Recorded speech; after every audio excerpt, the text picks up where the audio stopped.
So I seem to have left my folder somewhere else, so I'm going to do this by heart because I know Kathy now for the past 13 years. She was a colleague of mine at the University of Pennsylvania. She is an extraordinarily brilliant researcher, nurse, teacher, mentor, and I really feel very fortunate to have her here. And she's going to describe her experience of having an idea come from her research and moving on into a business. I think you'll find her very amazing. She is currently now a professor of nursing at the University of Pennsylvania. She's also a vice president of the Visiting Nurses Association in New York, and has been developing research and systems with them. And she's co-founder and scientific advisor for Right Care Solutions, and has held a financial interest in this company prior to acquisition to Navi Health. So I really would like to bring her to the podium and get her to begin her talk. And thank you all for being here.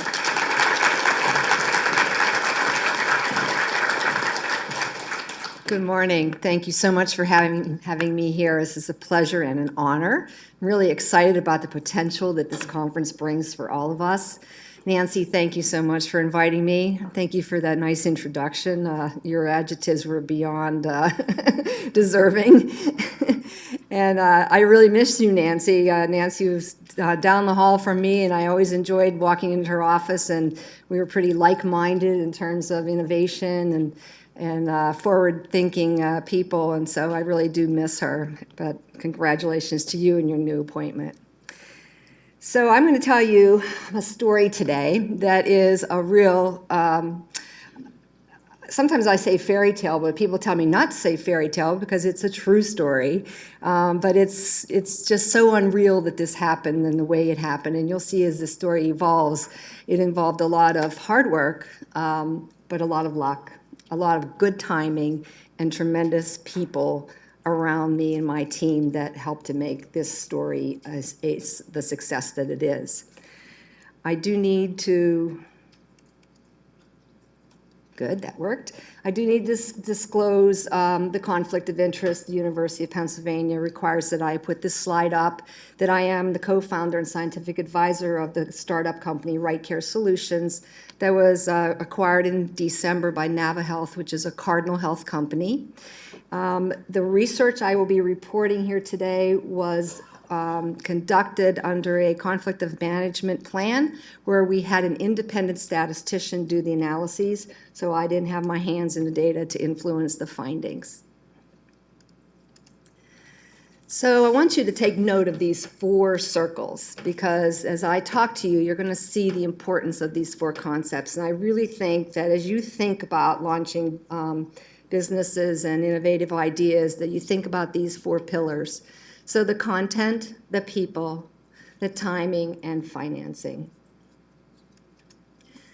So in my program of research, my overall goal is to get the right care for the right patient at the right time in the right place. I've spent my career working at the intersection of hospital and post-acute care. So transitional care, I'm from Penn. I was mentored by Mary Naylor and worked alongside of her for years and years. And so this is the space that I'm very passionate about, that we transition patients properly and help them thrive outside of the hospital. So this all began with a clinical question. I was a very young assistant professor working with Dr. Naylor, and we were analyzing some of her data.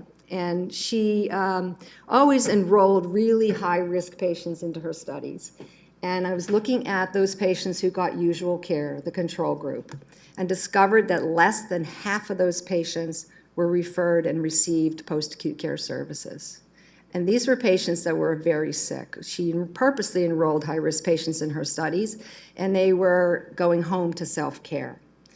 So I was really interested to see, why did that happen and how could this happen? So I did a pilot study. I took those patients, and there were 99 of them, and I compared them to patients who did get referred to see what were their characteristics that made them not get a referral. And there really were no differences between them other than they were younger and they had a shorter length of stay and they were ambulatory.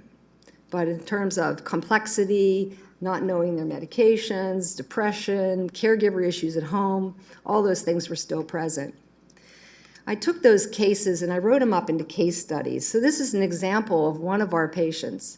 72-year-old female, hospitalized for pneumonia, 9 comorbid conditions, 11 medications, 4 of which are new, uses a cane to ambulate, needs help with bathing and dressing, history of depression, hospitalizations in the last 6 months, rates her own health as fair, caregivers only available on weekends and evenings, it's home alone all day. Hospital nurses documented that she did not know her medications and her blood sugars were unstable. And she was discharged home without a referral. So the rest of this study, we took these case studies and I gave them to advanced practice nurses who were working in transitional care, and I asked them to read these case studies and tell us what they would have done. And they read the cases and they said in 96 out of 99 of the cases, they would have referred this patient for post-acute care services. In 49 of these cases, they said they were high priority cases, that they couldn't believe these people went home without services. So we were clearly missing people at the discharge planning phase and sending them home. As I told you, these patients were very similar to those who did get services. In following their outcomes, these high-priority patients were hospitalized at a rate about 50% by 12 weeks, compared to 38% of those who got services. We demonstrated we were missing people who go on to have poor outcomes, and we felt that putting this information into a case study and giving it to these advanced practice nurses helped them make better decisions. The information was all in one place versus scattered throughout a hospital record.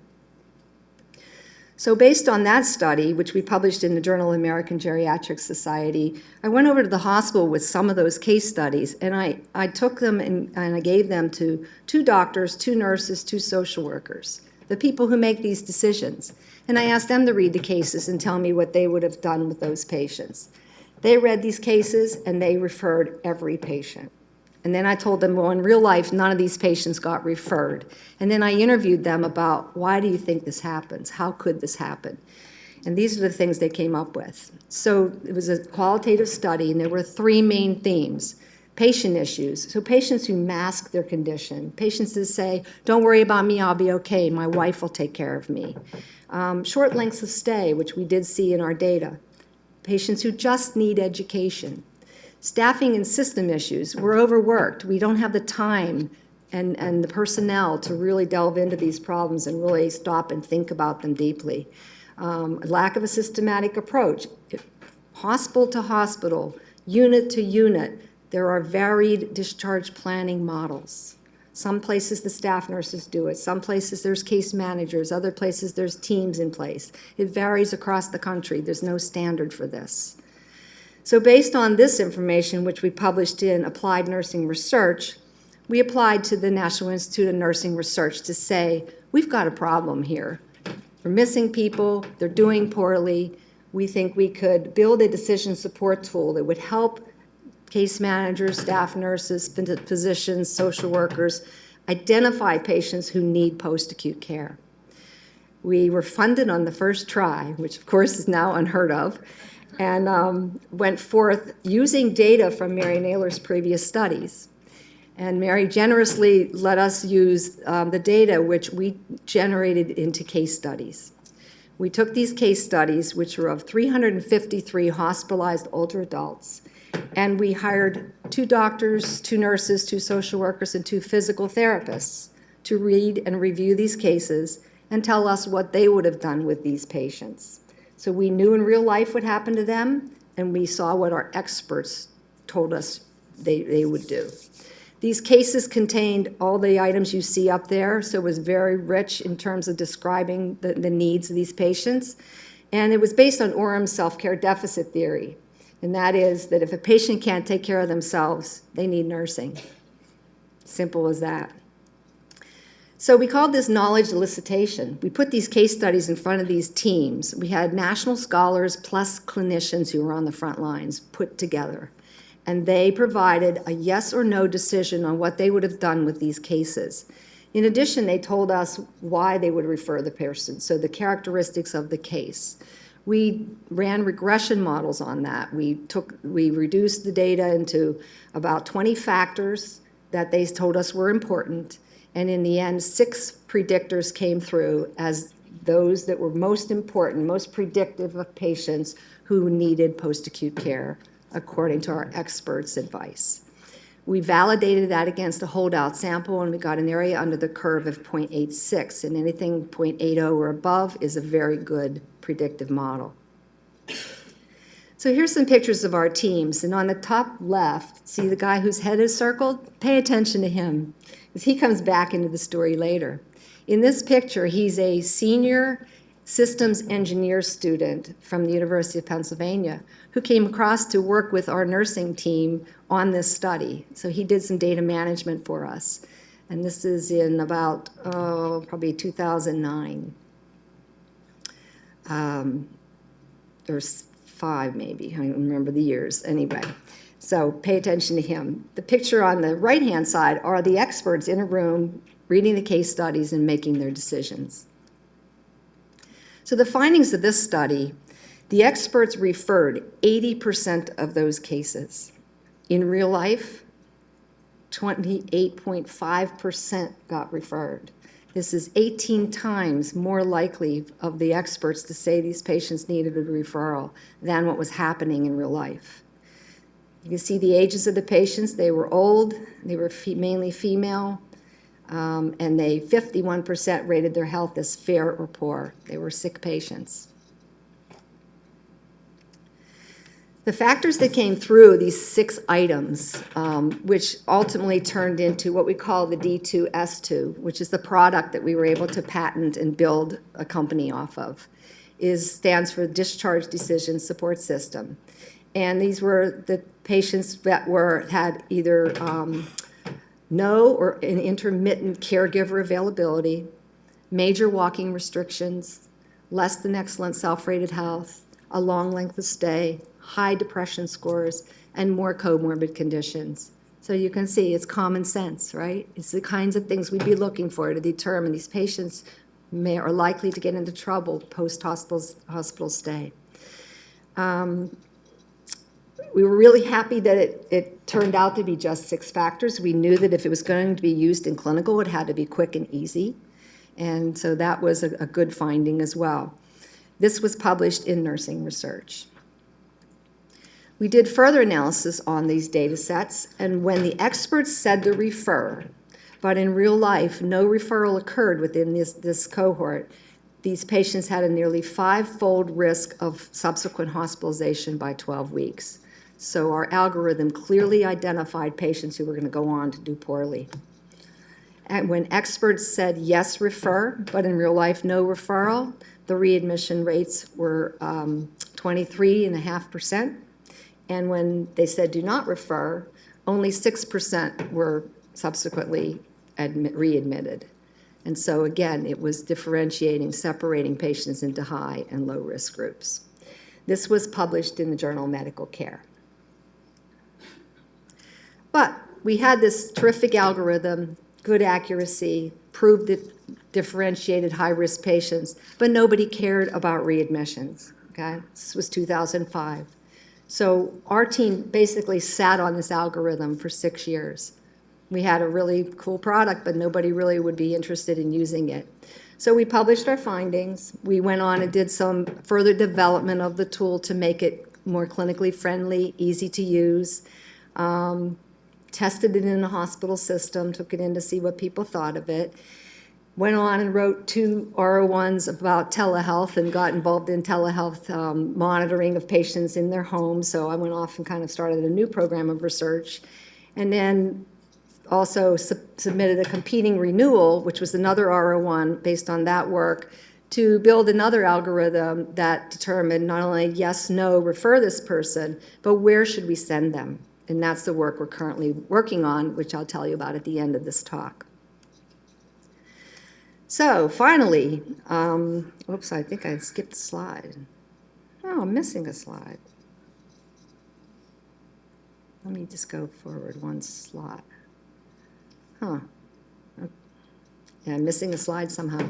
All right, so we finally, here's what's out of order, here's what it is. So in 2011, reimbursement now became linked to rehospitalization. And so now people cared about readmission. And that was when we decided that, maybe we've got something here. And so walked over to the technology transfer office of the University of Pennsylvania, talked to them about the idea. They read our publications. They said, yes, we agree with you. We think this might be something of interest. And their job is to help you find an entrepreneur, CEO of the company. And so they, kind of started to begin to do that. 2 weeks later, out of the blue, that young man who was in that picture called me up. He said, Kathy, have you heard what's going on with the Affordable Care Act and the changes in reimbursement based on readmission penalties? What's going on with the D2S2? Would you like to start a business? And so I said, oh my gosh, Eric, I can't believe you're calling me now. I just walked over to Tech Transfer and I'm talking to them about that exact same thing. And he said, well, I'd like to be the CEO of that company. And so off we went together over to Tech Transfer and signed him up as the CEO and co-founder of the company. So any students in the audience, get involved in your professor's research because you never know what might happen to you. I think Eric will be here today. He's manning the Cardinal Health booth, so you can talk with him. So knowing that we were going to launch this business, we knew that we had to have a proof of concept that in real life this tool would work. And so I did a study on 3 medical units where on paper, we had this on paper, this is before we had any funds to do any software development, gave the tool to the nurses, the staff nurses, who upon admission filled it out, handed it in, and then we got it to the case managers to share the advice with them. But first, all we did was we filled it out, and that was our control phase. We didn't share that with anybody. We just filled it out, took it, and didn't give it to the discharge planning team. And we did that for about 8 months. And then we did the experimental phase for 11 months, where we filled it out and then shared the advice, educated all of them about the tool, how it was developed, what it meant, what they were supposed to do with the advice, and then gave it to the case managers. So a phase 1 and a phase 2 pre-post study. And here are the results. So on the left-hand side is the time to readmission, and the top line shows the patients who on our tool scored yes, refer for post-acute care. The bottom line were the do not refer patients and their time to readmission. So the readmission rate at 30 days for those high-risk, yes, refer these patients was 23%, and at the bottom was 18%. After sharing the decision support, the high-needs patients, those that the tool said yes on, their readmission rates dropped to 17%. So we were sharing that advice. Hopefully they were getting recognized, they were getting the care they needed, and less people were being readmitted. So we proved our concept that yes, in real life, this did make a difference. We published this in Professional Case Management. So I just want to walk through a timeline of some of the great things that happened when we started the business to give you some ideas of some of the things that you might want to try to do. So in 2011, registered as an invention and founded Right Care Solutions. We started to enter contests. And the first most exciting contest was the Wharton Business Plan Competition. So Wharton, Eric happened to be also in the Wharton Executive MBA program at the time, and he had to write a business plan in his class. And so he wrote the business plan for Right Care Solutions. So now you know what I'm talking about, good luck, right? Timing and luck. Eric did a presentation in front of his classmates. 2 men walked up and said to him, Eric, if you ever start this business, we're in. They are now our Chief Technology Officer and our Chief Commercial Officer of the company. So from heaven fell 3 Wharton executive MBAs to start this company. So not only that, but they won the Wharton Business Plan competition. So I went to the event. I'm in the Wharton auditorium, full of people, full of entrepreneurs, a panel of judges. There are 12 finalists. They had 5 minutes to do their pitch. I watched them. They did a good job. I went back to my office. And then they won, and I wasn't there. So I learned my lesson that I should have faith and believe and stick in there. I was embarrassed. So anyway, we won that, and because we won that, the top right picture is us ringing the closing bell at NASDAQ. That was part of the prize, was to get to do that. So that was really exciting. That's us on Times Square at the NASDAQ building with Right Care Solutions banner at the top. It was awesome. The picture on the left is we won the Janssen Connected Care Challenge, which gave us $150,000 in seed money, startup money. And that was really an exciting event. Again, in front of judges, a 7-minute pitch. I was shaking behind the podium. It was really cool. And with the Wharton Business Plan competition, we won I think it was $25,000 worth of free legal services and $25,000 of accounting services, which again, when you're starting up, things you need to help you get going. So other things on this slide to point out is a Small Business Innovation Research Grant. So these are grants awarded by the National Institute of Health. Each of the institutes has to set aside a percentage of their budget each year for small business innovation research grants. And this money sits there, and it needs to be spent. And so a lot of people don't know about this money, and it's available. We wrote 2 of them, and we got 2 of them. And it gives you, first of all, about $700,000, $750,000, and then it gives you a second phase is $1.5 million. So they're very, very worthwhile writing for. The company gets the grant, so I wrote the grant, but they get it because the PI of the grant has to be 75% working in the company. And so it was awarded to Right Care Solutions, but I was kind of like the co-PI on it. So the first grant we used to develop the software. And the second one, we're just finishing that up, and that was used to build some of the features of the software, other builds that they did, which I'll be telling you about. So we did this phase 1 SBIR grant, and we built the software and we installed it in a hospital, in 3 hospitals, and we again tested it, and I have results on that. And based on those results and our other successes, we were able to close Series A financing of $1.75 million by the end of 2012. So start up in, I think it was spring or October of 2011, and by the end of 2012 had that money. So these are the SBIR results. So again, we did a pre-post study where we collected the tool but did not share it. Then we educated everybody and shared it. And the graph on the bars on the left show you the high-risk patients in the pre-control period in black with 22% readmission rate, and after sharing, those high-risk patients dropped to 9.4%. The patients we said do not refer in the middle at a rate of about 9%. And so overall, we reduced readmissions by 5 percentage points, which I believe was about 26% relative reduction. And this was published in Research in Nursing and Healthcare, and this was awarded the Research Article of the Year for 2015. So it's pretty cool. So other progress and milestones with the company. The SBIR grant was installed at the University of Pennsylvania Health System, so we went live at the 3 hospitals at Penn. We then closed $5 million in Series B financing. We won a couple other awards, the PACT Game Changing Technology Company of the Year, and we went live in a couple of hospitals in Texas. We were awarded the Phase 2 SBIR grant, which enabled them to, as I said, further develop the software, and we closed Series B1 financing of another $4 million. They, by the end of 2014, assessed 100,000 patients using the software.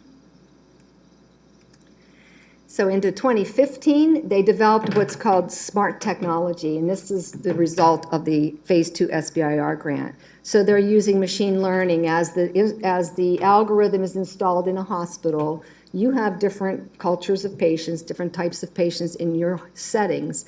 The algorithm gets more sensitive and specific to the setting in which it is installed.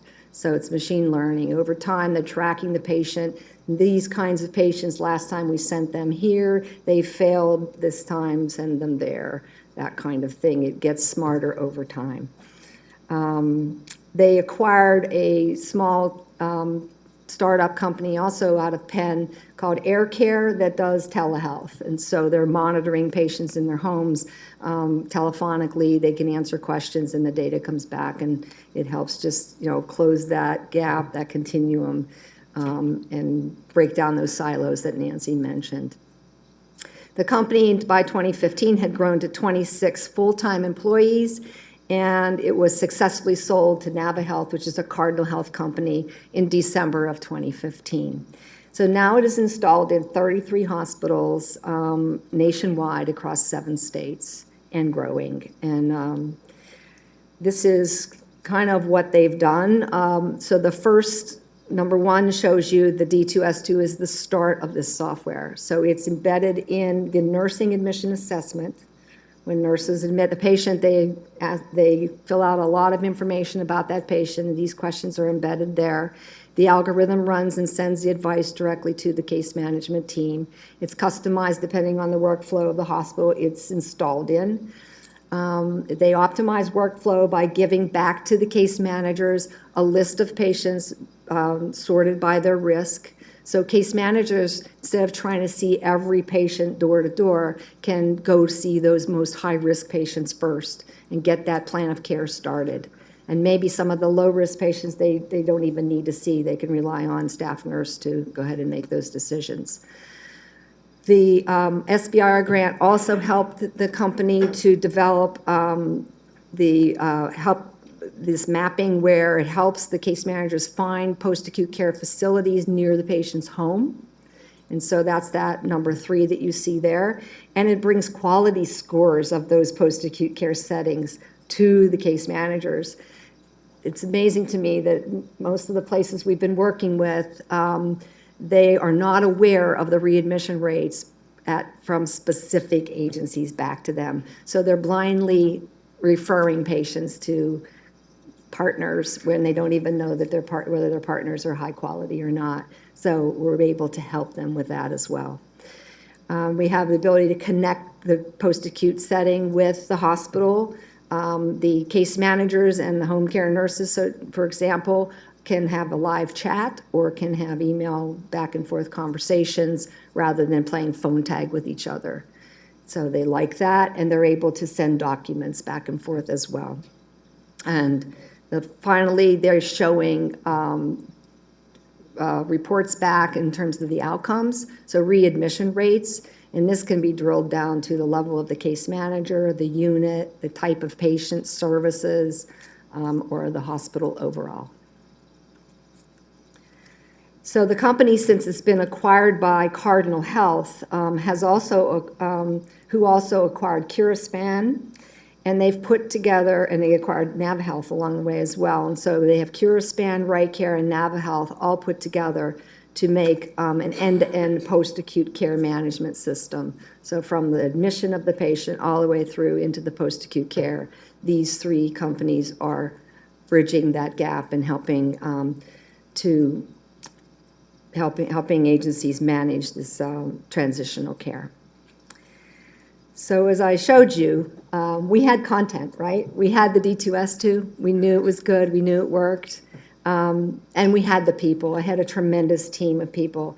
Mary Naylor was a co-investigator. I had John Holmes, who was a decision scientist and informatician, and Sarah Ratcliffe, who is a statistician extraordinaire.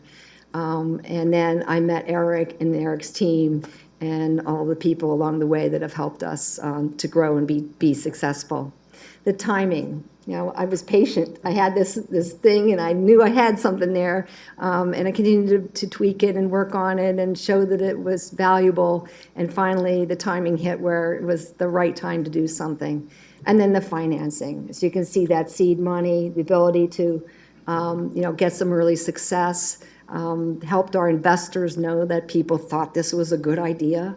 And so winning those prizes, I think, really made a big difference in that.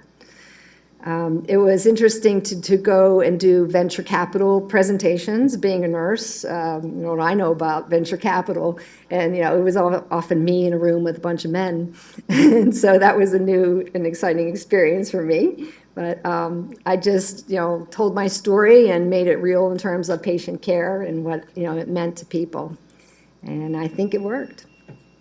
So now I'd just like to tell you a little bit about our current study. So recall that I told you we wrote a competing renewal of the D2S2 study to build further software that helps us determine where to send patients after the hospital stay.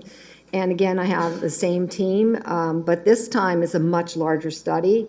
I gathered data from 6 hospitals that all had the same EHR, hospitals in Pennsylvania, Connecticut, Illinois, and that's it.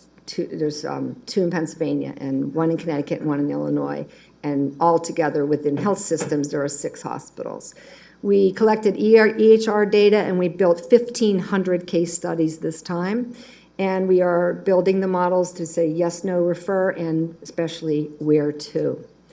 So we collected this data from these hospitals, from the nursing admission assessment, and from administrative data from 6 hospitals, as well as some of the documentation as the patient went through the hospital stay. We had huge challenges to using EHR data. If any of you in the audience have ever done that, you know what I'm talking about. Main thing was customization. So we chose these 6 hospitals because they all had the same electronic health record, but they had customized it. And so I had to go to each hospital one by one in person and review their screens to make sure their screens lined up with what I thought they had in their record, and discovered that one of them had changed the question of the patient is oriented to the patient is disoriented to. And if I had just pulled the data, I would have had completely wrong answers. And so something like that can be really scary. And so the message I say is don't customize. Okay. Another issue was lack of query writers. As you all know, we can put this stuff into these computers. It's very hard to find people who can get it back out. And so having to hire query writers and get people to write the reports to pull the data was very difficult. Free text was our nemesis. So we'd have, structured pick list choices for nurses to choose the answer. So let's say wheelchairs up there in there. They'd inevitably, if there's a text box below, type in wheelchair, spell it 15 different ways. You get a report back of wheelchair with a capital W and wheelchair with this little w, right? You had to recode and clean all of that. So different versions of software was also. So as I say in capital or in bold letters should be capitalized as well. It was an onerous process, but we did it and we cleaned these cases and we made beautiful, beautiful case studies. Our woes were published in the Journal of Nursing Administration, purposely so that nurse leaders can advise their nursing informatics departments against customization, so that we can do research across settings and have good data for measuring quality and doing research. So far, the results of this study is we had 1,500 case studies, 171 experts, nurses, doctors, social workers, physical therapists, put in teams of 3 to read these case studies and tell us what they would have done. We did this all online. We built a beautiful website. Maybe some of you in this room were experts for me. I don't know. Often I speak and someone will come up and say, I was one of your experts. They reviewed the cases, told us yes or no, and they clicked in the case on the factor that led to their decision. And that was how we were able to reduce the data, find out what were the most critical factors, and run regression models again. So now you see the hospital clinicians in real life are referring more often than in my first study. So things have gotten better there, 67%, but our experts are still identifying more patients at a rate of about 80% of the cases that they saw. You can see the distribution of where they recommend to send them was pretty balanced with what was happening in real life. And we published this in Applied Clinical Informatics, all about the expert process and how they judge the cases. The model so far, the yes and no, has 89% accuracy and validation. The where-to model, 87% area under the curve. The most important factors that came out were a change in ADLs. So this time we got an admission ADL, and we also got a measure of function near discharge. And so we calculated that into this person declined over time, and that came out to be a very important predictor of the need for post-acute care. Makes sense, doesn't it? Fall risk, having a caregiver, the availability of that caregiver. Not only did I have one, but when are they there? That they're discharged on narcotic analgesics was a surprise, but makes sense, doesn't it? Self-rated health again came through as an important factor, and prior admissions, and several more. So this is a more complicated algorithm, as you can see. We've installed this, and we're testing it live in a hospital in the suburbs of Philadelphia, and that in itself deserves a publication of the woes of doing that. Took quite a while, but we did it. And this shows the importance of nursing assessment and documentation. So we're drawing this directly from the EHR. And so when the nurses don't document, we can't run the algorithm. And so on Wednesday of next week, I'm doing grand rounds at that hospital to tell the nurses about the importance of their documentation and show them how we're using what they're putting into the record to build these tools and make better decisions. So our next steps in this research is, to complete the data analysis for this R01 that we're just finishing up, determine its impact on readmission and emergency department use, and how well we agreed or disagreed with what was going on in the hospital during the pre and the post periods of that installation. We, of course, will publish our results and hopefully register it with tech transfer again.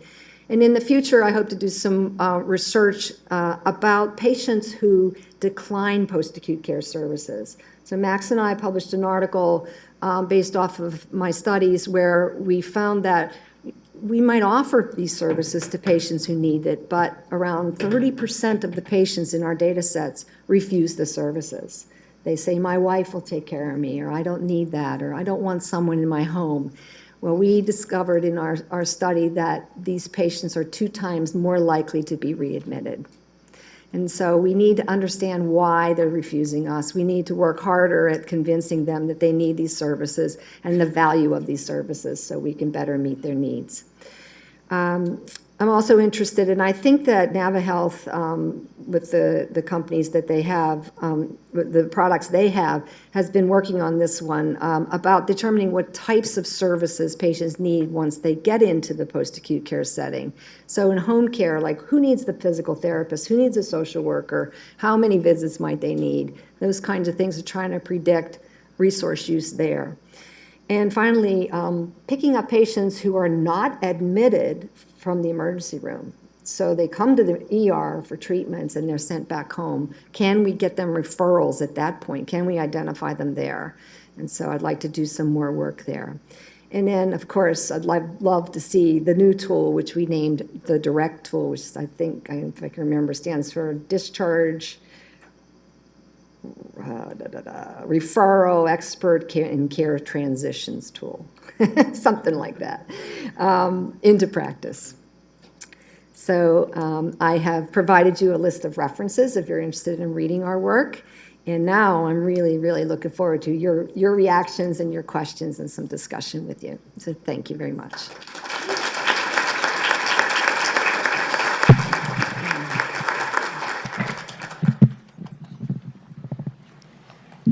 Sure. Well, it's wonderful work. And I'm a physician interested in medication adherence after hospitalization, so care is important. I guess my questions are, have you looked at the cost effects of these additional referrals? and because someone will be, the hospital, whatever. And in terms of medication adherence, what are you doing, or what does this program lead to? Again, I want to ask you the question, but I'll just say briefly, in work we did with Partners Healthcare, we reduced rehospitalizations by 80% just by watching medications. Wow. So one always is looking for the most cost-effective intervention. Yeah. So my take on that is that's one reason why I want to get patients the post-acute care. So namely home care, to get a home care into the nurse, to reconcile those medications, to teach patients about them and make sure that they're taking them properly. I think, meets your needs, your interests, as well as the patient's needs. And so that was what this whole thing was about, was I just felt like patients are not getting the care that they need, be it medication, teaching, or how to manage their diet, how to exercise, and all of those things were just, not being met. Those needs were not being met. But yeah, the cost effectiveness piece of it, because I'm starting to see now, like, on the orthopedic units at the hospital where we're testing the algorithm, they basically said to me, there's no need for us to use this algorithm because we're just sending everybody home. Yeah, they're not sending them to inpatient rehab after hip and knee surgery. They're sending them home with home care and physical therapy in the home. And so there's not really a decision to be made because they're in bundled payment groups, and so that's what it's affecting it. So we'll see. I mean, I think over time we're going to see the cost effectiveness of these services, and whether sending everybody home is the right thing to do. Maybe it is. I don't know.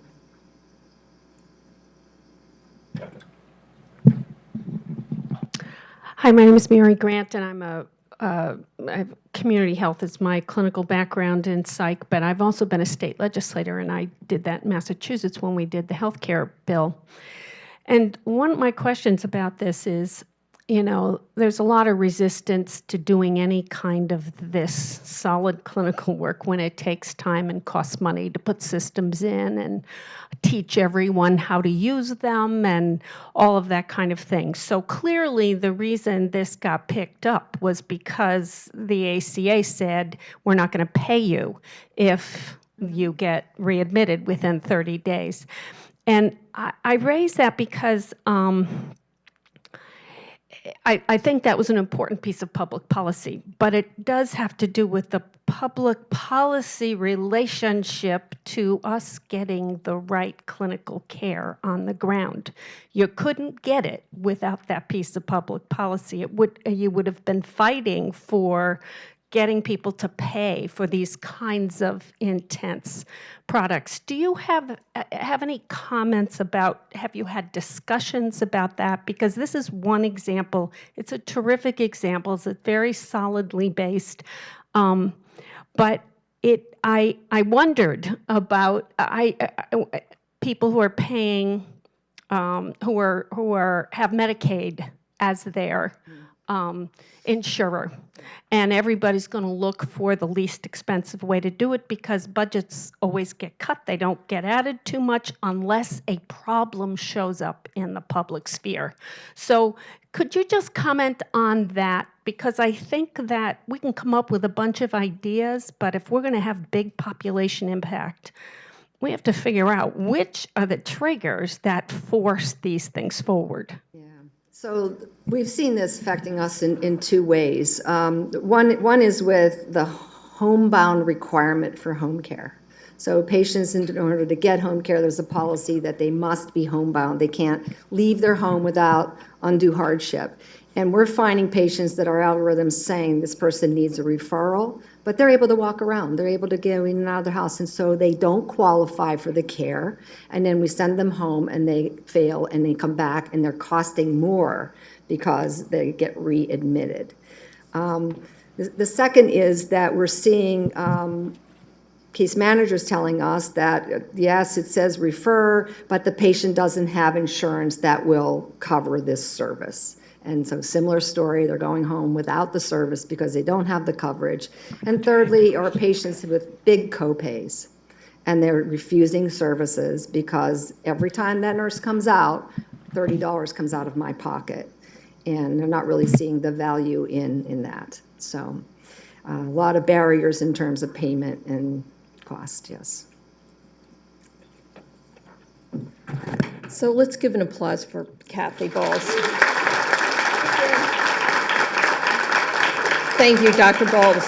What an extraordinary example of an academic business partnership that really exceeded expectations for all of us.